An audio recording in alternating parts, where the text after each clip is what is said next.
La levée prochaine des dernières mesures sanitaires est accueillie avec enthousiasme par bon nombre de Québécois. Or, pour bien des personnes vulnérables, c'est une source d'inquiétude. Un père endeuillé de la région de Québec lance ce petit objet, l'immunoclip, pour identifier facilement les personnes immunosupprimées. Louis Sansfaçon a conçu l'immunoclip avec sa fille Émilie alors qu'elle combattait un cancer colorectal. Elle a eu l'idée lors d'une marche vers un de ses traitemements à l'Hôtel-Dieu. On a rencontré quelqu'un, puis cette personne-là ne portait pas de masque. Initialement, c'était le début de la pandémie, donc les gens n'avaient pas ce réflexe-là. Mais Émilie, elle était immunosupprimée. Elle en était à sa 34 ou 35e chimio. Fait qu'elle me dit, personne ne sait que moi je suis immunosupprimé, personne ne sait que je me bats.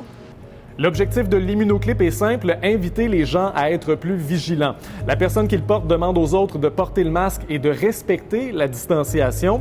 C'est aussi un moyen d'envoyer un message à ceux et celles qui verraient d'un mauvais œil le port du masque lorsque celui-ci ne sera plus obligatoire.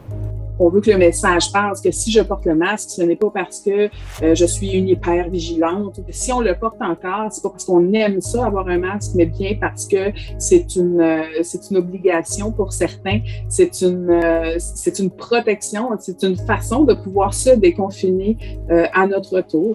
C'est donc un symbole de bienveillance que nous a légué Émilie puisqu'elle est décédée à l'âge de 31 ans en novembre dernier. Vous pouvez vous procurer l'immunoclip sur le site Internet de la Fondation du CHU de Québec, de l'Association des patients immunodéficients du Québec ou de la Fondation québécoise du cancer. Il se trouve aussi dans certaines pharmacies Brunet de la région de Québec. Les fonds vont être utilisés pour offrir un plus bel environnement aux personnes en fin de vie. Pour d'autres nouvelles, consultez l'appli Info de Radio-Canada.